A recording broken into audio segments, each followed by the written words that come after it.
Hello friends, हमारे channel अध्यात्म सरोवर में आप सभी का स्वागत है। दोस्तों, आपने पैरेलल यूनिवर्स और टाइम ट्रैवलिंग को कई हॉलीवुड और बॉलीवुड मूवीज में देखा होगा। टाइम ट्रैवल यानी समय यात्रा एक ऐसी थ्योरी है जिस पर बहुत लंबे समय से वैज्ञानिक रिसर्च कर रहे हैं। लेकिन दोस्तों, क्या आप जानते हैं कि हमारे हिंदू धर्म ग्रंथों में एक ऐसे कैरेक्टर के बारे में बताया गया है जिसने वास्तव में टाइम ट्रैवल किया है।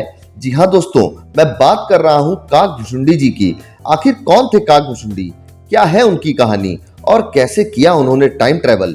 दोस्तों, यह बताने से पहले मेरी आपसे एक रिक्वेस्ट है कि अगर आपको हमारा यह वीडियो अच्छा लगे तो वीडियो को लाइक और चैनल को सब्सक्राइब करने के साथ ही बेल आइकन को जरूर दबा दीजिएगा, जिससे भविष्य में भी हम आपको ऐसी ही महत्वपूर्ण जानकारियां उपलब्ध कराते रहें। तो दोस्तों, बहुत ध्यान से सुनिएगा। शास्त्रों में काकभूषुंडी को परम ज्ञानी और राम भक्त बताया गया है। रामचरितमानस के अनुसार प्रभु श्री राम और रावण के युद्ध में जब रावण पुत्र मेघनाथ ने श्री राम और लक्ष्मण को नागपाश से बांध दिया था, तब देवर्षि नारद के कहने पर गरुड़, जो कि सर्पभक्षी थे, जिन्होंने नागपाश के सभी नागों को प्रताड़ित कर भगवान राम को नागों के बंधन से छुड़ाया। लेकिन वहीं भगवान श्री राम के नागपाश में बंध जाने से गरुड़ जी को उनके अवतारी होने पर संदेह हो गया था। तब उनका संदेह दूर करने के लिए नारद जी ने उनको ब्रह्मा जी के पास भेजा। ब्रह्मा जी ने उनको महादेव के पास भेज दिया। महादेव ने गरुड़ के संदेह को दूर करने के लिए उनको काकभूषुंडी जी के पास भेज दिया। अंत में काकभूषुंडी ने श्री राम का चरित्र गरुड़ जी को सुनाकर उनका संदेह दूर किया। गरुड़ जी का संदेह दूर करने के बाद काकभूषुंडी ने उन्हें अपने कौवा बनने की कथा सुनाई थी, जिसके अनुसार काकभूषुंडी जी का प्रथम जन्म अयोध्यापुरी में एक शूद्र परिवार में हुआ था। उस जन्म में वे भगवान शिव के भक्त थे, लेकिन अहंकार के वशीभूत होकर वे अन्य देवताओं का मजाक उड़ाया करते थे। एक बार अयोध्या में भीषण अकाल पड़ जाने पर काकभूषुंडी उज्जैन चले गए। वहां उन्होंने एक दयालु ब्राह्मण की सेवा की और उनको गुरु मानकर उन्हीं के साथ रहने लगे। वो ब्राह्मण भी शिव भक्त थे। उन्होंने काकभूषुंडी को भगवान शिव का मंत्र दे दिया। भगवान शिव का मंत्र पाकर काकभूषुंडी का अभिमान बढ़ गया और वे भगवान विष्णु का उपहास करने लगे। उनके गुरु अन्य देवताओं की निंदा नहीं करते थे, लेकिन अपने शिष्य काकभूषुंडी द्वारा बार बार अन्य देवी देवताओं का मजाक उड़ाने पर वो बहुत दुखी हो जाते थे। एक बार काकभूषुंडी की इस आदत से परेशान होकर उनके गुरु ने उन्हें राम भक्ति का उपदेश देना शुरू कर दिया।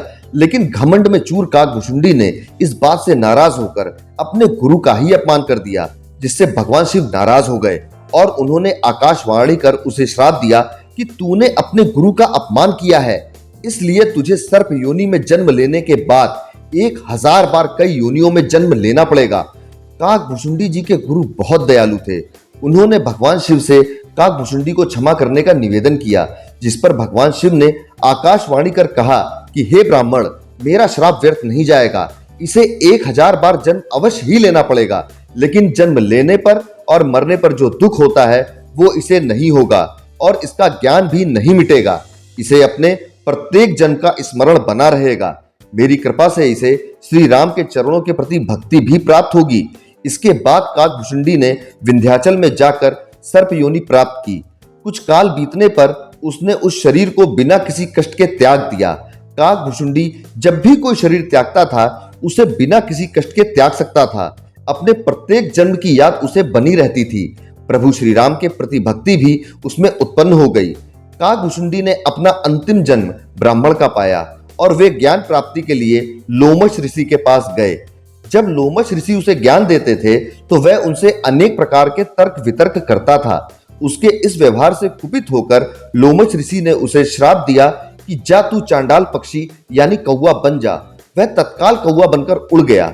श्राप देने के बाद ऋषि को पश्चाताप हुआ और उन्होंने उस कौवे को वापस बुलाकर राम मंत्र दिया और साथ में ही इच्छा मृत्यु का वरदान भी दिया। राम मंत्र मिलने के कारण उसको उस कौवे के शरीर से प्रेम भी हो गया और बाद में वह काकभूषुंडी के नाम से प्रसिद्ध हुआ। वेदों और पुराणों के अनुसार काकभूषुंडी ने 11 रामायण और 16 महाभारत देखी हैं। वह कल्प के अंत तक अपने शाश्वत स्वरूप में जीवित रहेंगे। भगवान राम ने ही काकभूषुंडी को अमर बनाया था। एक कौवे के रूप में अपने एक जन्म के दौरान काकभूषुंडी की भेंट बालक राम से हुई। प्रभु श्री राम खेल रहे थे और उसे पकड़ने की कोशिश कर रहे थे। काकभूषुंडी डर कर उनसे दूर भाग रहे थे। उसी समय काकभूषुंडी को प्रभु के मुख के दर्शन हुए। उनके मुख में आकाश गंगाओं और ब्रह्मांड को देखकर काकभुशुंडी ने भगवान राम से दूर उड़ना बंद कर दिया और उनके पास लौट आए। काकभुशुंडी ने जगतनाथ स्वयं भगवान राम को ना पहचानने के लिए क्षमा मांगी। प्रभु ने उन्हें एक दिव्य मुस्कान दी और काकभुशुंडी से उनकी इच्छा के बारे में पूछा। काकभुशुंडी ने कहा कि वे हमेशा और हमेशा के लिए भगवान राम की भक्ति करना चाहते हैं। काकभुशुंडी के प्रेम और समर्पण से प्रसन्न होकर भगवान राम ने उन्हें आशीर्वाद दिया कि काल यानी समय काकभुशुंडी को नहीं मार सकता और वे इस कल्प के अंत तक जीवित रहेंगे। काकभुशुंडी द्वारा प्राप्त इस शाश्वत आनंद को काकभुशुंडी समय यात्रा कहा जाता है। हर त्रेता युग में भगवान राम का जन्म होने पर काकभुशुंडी अयोध्या जाते हैं और भगवान राम को एक बच्चे के रूप में बड़े होते और खेलते हुए देखते हैं। पुराणों के अनुसार काकभुशुंडी ने रामायण को 11 बार अलग अलग परिणामों के साथ देखा और महाभारत को 16 बार अलग अलग ब्रह्मांडों में अलग अलग परिणामों के साथ देखा है। दोस्तों, इस पौराणिक कथा से एक बात तो स्पष्ट है कि सृष्टि का चक्र निरंतर चलता रहता है। सतयुग, त्रेता युग, द्वापर युग और कलयुग क्रम से दोहराते रहते हैं। इस बात की संभावना से भी इनकार नहीं किया जा सकता कि हम सभी का जन्म भी हर युग में होता हो और हर बार कहानी में थोड़ा बहुत परिवर्तन हो जाता हो।